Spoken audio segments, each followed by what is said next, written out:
21 رمضان مبارک حیدر کرار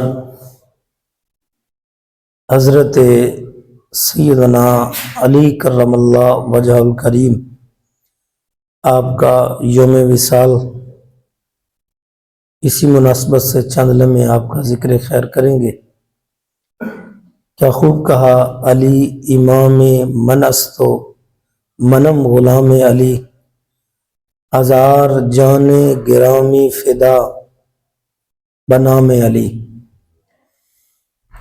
جناب علی کرم اللہ وجہ الکریم آپ کا پورا نام مبارک علی بن ابی طالب بن عبد المطلب، آپ کی کنیت ابو تراب، ابو الحسن اور اسد اللہ، حیدر کرار، فاتح خیبر، مرتضیٰ، یہ آپ کے القابات ہیں۔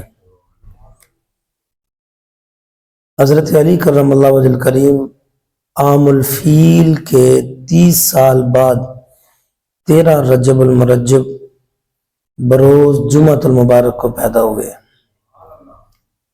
یہ وہ مرد کلندر ہے جسے محبوب کریم علیہ الصلوۃ والسلام کی ایسی رفاقت نصیب ہوئی کہ صحابہ میں سے منفرد مقام پایا۔ ہر کسی کی تربیت اس کے والدین نے، اس کے رشتہ داروں نے اپنے اپنے انداز میں کی۔ حضرت علی کرم اللہ وجہ الکریم کی ذات، شخصیت وہ شخصیت ہے جنہیں صحابہ میں سے ایسا منفرد مقام ملا کہ بچپن سے لے کر آخر تک محبوب کریم علیہ الصلوۃ والسلام کی رفاقت نصیب ہوئی۔ بچپن میں تربیت بھی حضور کی ہی آپ نے حاصل کی۔ اور اسی مناسبت سے ایک ہم ذہنی کمزور ہیں، چونکہ بچپن سے ہی ہمیں ہمارے والدین، بالخصوص ہماری مائیں، جب کسی بات پہ متنبع کرنا ہوتا ہے نا تو بچپن سے ہمیں ڈراتی ہیں اور کہتی ہیں بیٹا باہر نہیں نکلنا، باہر بلی آ جائے گی، کتا آ جائے گا، یعنی یہ ہمارا انداز ہوتا ہے۔ بڑا عجیب انداز ہے، بڑی عجیب فطرت ہے کہ جن لوگوں نے کل کو بڑے ہو کر محمد عربی صلی اللہ علیہ وآلہ وسلم کے دین کا شیر بننا ہو، انہیں بچپن سے ہی بلی کتے سے ڈرایا جائے تو پھر وہ شیر نہیں بنیں گے، وہ بزدلی بنیں گے۔ تو محبوب کریم علیہ الصلوۃ والسلام کی صحبت میں پلنے والا حیدر کرار ہی بنے گا نا، اسد اللہ ہی بنے گا نا، فاتح خیبر ہی بنے گا نا، اس لیے کہ نبی کی تربیت میں رہنے والا کبھی بھی بزدل نہیں ہو سکتا۔ آپ نے 12 دفعہ علماء سے سنا ہے، یقیناً سیرت پاک کا مطالعہ بھی کیا ہوگا، کہ جب میرے محبوب کریم علیہ الصلوۃ والسلام نے اپنی نبوت کا اعلان کیا، اپنے رشتہ داروں کو مدعو کیا، بلایا، تو ہر کسی نے خاموشی سادھ لی، حتیٰ کہ پھپتیاں کسنے لگے۔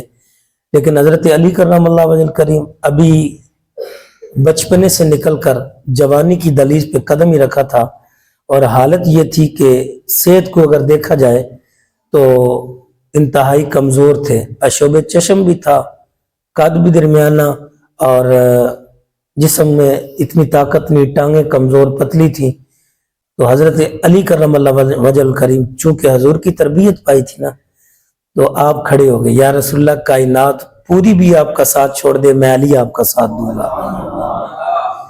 یہ وہ تربیت کا اثر ہوتا ہے کہ بندے کے اندر کچھ بھی نہ ہونا، دل مضبوط ہو تو وہ بندہ شیر ہی ہوتا ہے، وہ بندہ شیر ہی ہوتا ہے۔ آپ اندازہ لگائیں کہ یہ وہی ہے نا کہ جس کو اشوب چشم بھی تھا، یہ وہی ہے نا صحت کے اعتبار سے بظاہر کمزور تھے، لیکن ہجرت کی رات جب محبوب کریم علیہ الصلوۃ والسلام کے گھر کو چاروں طرف سے دشمنوں نے ننگی تلوار لے کر گھیر رکھا تھا کہ آج ہم نعوذ باللہ محمد کو نہیں چھوڑیں گے، اس رات میرے محبوب کریم علیہ الصلوۃ والسلام نے اپنے بستر پر لٹانے کے لیے اگر کسی کا انتخاب کیا تو جناب علی کرم اللہ وجہ الکریم آپ کا انتخاب کیا۔ اچھا، میرے محبوب کریم علیہ الصلوۃ والسلام نے جب بلایا نا تو حضرت علی ہاتھ باندھ کے کھڑے ہو گئے۔ حضور نے ارشاد فرمایا علی یہ ہے میری امانتیں، یہ ہے میرا بستر، یہ امانتیں ہیں مکے والوں کی، یہ تو نے صبح ان کو لٹانی ہے، اور اس بستر پہ آرام سے سو جاؤ، صبح اٹھ کے یہ امانتیں تو نے واپس کرنی ہے اور پیچھے میرے مدینے تو نے بھی آ جانا ہے۔ حضرت علی کرم اللہ وجہ کریم نے آئیں بائیں شائیں کچھ بھی نہیں کیا، یہ نہیں کہا یا رسول اللہ آپ تو چلے نبی ہیں نکل جائیں گے، تو میں ماڑا جائے بندہ ہوں، تو اتنی ننگی تلواروں میں دشمن غلطی سے بھی اندر آ سکتا ہے اور مغالطے پہ بھی مجھے مار سکتا ہے۔ نہیں، قطعاً نہیں۔ حضرت علی کرم اللہ وجہ کریم نے سینے پہ ہاتھ رکھ کے جھک کے عرض کیا، آقا جو آپ کا حکم سار آنکھوں پہ، جو آپ کا حکم سار آنکھوں پہ۔ اور بعد میں کسی نے حضرت علی سے پوچھا، علی بتاؤ کبھی سکون کی نیند بھی سوئے ہو؟ تو حضرت علی کرم اللہ وجہ کریم نے فرمایا ہجرت کی رات سکون کی نیند سویا ہوں۔ یہ ہوتی ہے شعروں والی بات، یہ ہوتی ہے محبت کا انداز۔ تو شجاعت و بہادری میں آپ بے مثل و بے مثال تھے۔ غزوہ تبوک کے علاوہ ہر غزوے میں حضرت علی کرم اللہ وجہ کریم نے شرکت کی، اور فتح خیبر جو کہ آپ کے نام سے ہی جانا جاتا ہے، فاتح خیبر کلائے، فاتح خیبر کا جو لقب آپ نے پایا وہ خیبر کو فتح کرنے پر میرے محبوب کریم علیہ الصلوۃ والسلام نے ارشاد فرمایا، صحابہ صبح اس بندے کو میں جھنڈا عطا دوں گا جس سے اللہ اور اس کا رسول بھی محبت فرماتے ہیں اور وہ بھی اللہ رسول سے محبت کرتا ہے، جسے اللہ چاہیں گے۔ حضرت عمر کہتے ہیں کہ ہم ساری رات جاگ کے دعائیں کرتے گزر گئے، یا اللہ یہ سعادت ہمیں نصیب ہو جائے، لیکن جب صبح ہوئی حضور نے اعلان فرمایا این علی، علی کہاں ہے؟ تو حضرت علی کرم اللہ وجہ کریم عرض کرنے لگے، یا رسول اللہ شعب چشم ہے۔ میرے محبوب کریم علیہ الصلوۃ والسلام نے ارشاد فرمایا ذرا قریب آؤ۔ حضرت علی قریب آئے، حضور نے اپنا لعاب دہن مبارک نکال کے حضرت علی کی آنکھ پہ لگایا، حضرت علی کی آنکھ پہ لگایا۔ بعد میں کسی نے پوچھا علی بتاؤ کیسا پایا؟ آپ نے فرمایا کہ وہ جو درست تھی نا اس سے کئی گنا بڑھ کر اب تو میں آسمان کی رانائیوں میں بھی دے سکتا ہوں، زمین کی گہرائیوں میں بھی دے سکتا ہوں، اس سے زیادہ اللہ نے مجھے پہلے سے زیادہ بصیرت و بصارت عطا کر دی ہے۔ تو حضرت علی کرم اللہ وجہ کریم وہ عظیم الشان آپ نے مقام اور مرتبہ پایا، کیوں نہ ہو؟ میرے محبوب کریم علیہ الصلوۃ والسلام کے برادر کہلائے، میرے محبوب کریم علیہ الصلوۃ والسلام کی تربیت پائی، اور ہمہ وقت محبوب کریم علیہ الصلوۃ والسلام کی صحبتوں میں رہے۔ حضور ارشاد فرماتے ہیں علی سے بغض صرف منافق ہی رکھ سکتا ہے، جس کے اندر منافقت ہو وہی صرف علی سے بغض رکھ سکتا ہے۔ ہم کیوں کہیں کہ تمہارا علی، تمہارا علی، ان کا علی، ان کا علی؟ نہیں، ہمارا علی، ہمارا علی، ہم علی والے، ہمارا ہے علی۔ وہ ہماری ایک بنیادی اور معاشرتی کمزوری بن چکی ہے کہ ہم جس کا ذکر زیادہ کرتے ہیں لوگ کہتے ہیں یہ اس کا ہے، ہم تو علی علی کرتے رہیں گے، کوئی کہے جو مرضی کہے کہتا رہے۔ امام شافعی رحمۃ اللہ علیہ فرماتے ہیں کہ اگر اہل بیت کا ذکر کثرت سے کرنا اس چیز کا نام شیعت ہے تو سن لو پھر میں شیعہ ہوں۔ لوگ تانا دیتے ہیں نا کہ فلاں اہل بیت کا ذکر چوکھا کرتا ہے تو وہ شیعہ ہو گیا، اگر اہل بیت کا ذکر کرنے والا شیعہ کہلاتا ہے تو آپ فرماتے پھر میں شیعہ ہوں، کہ یہ ذکر کرنے سے شیعہ نہیں ہوتا بلکہ یہ ذکر کرنے سے تو اصل بندہ سنی ہوتا ہے، اسی ذکر سے ہی تو بندہ اصل سنی ہوتا ہے کہ محبوب کریم علیہ الصلوۃ والسلام کا پسندیدہ ذکر ہے۔ حضور ارشاد فرماتے ہیں علی مجھ سے ہے اور میں علی سے ہوں، یہ ہوتی ہے محبت، علی مجھ سے اور میں علی سے ہوں۔ پھر ارشاد فرمایا میں حکمت کا گھر ہوں اور علی اس کا دروازہ ہے۔ کہیں پہ حضور نے ارشاد فرمایا میں علم کا شہر ہوں اور علی اس کا دروازہ ہے، سن لو جسے علم چاہیے وہ دروازے سے ہو کے آئے، وہ دروازے سے ہو کر آئے۔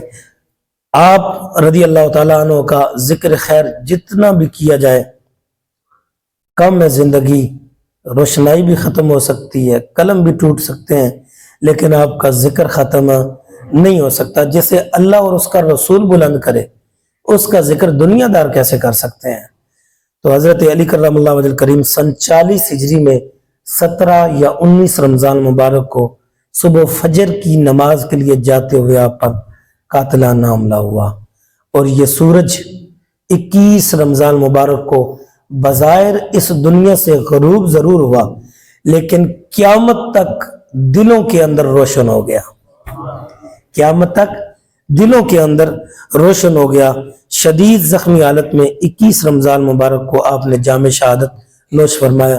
دعا ہے اللہ رب العزت جناب سیدنا علی کرم اللہ وجہ کریم کے تصدق سے امت مسلمہ کی حال پہ رحم فرمائے، امت مسلمہ کو شجاعت، طاقت، بہادری عطا فرمائے، آپس میں اتفاق، اتحاد عطا فرمائے، اللہ اس امت کے حال پہ رحم فرمائے۔ وما علینا الا البلاغ المبین۔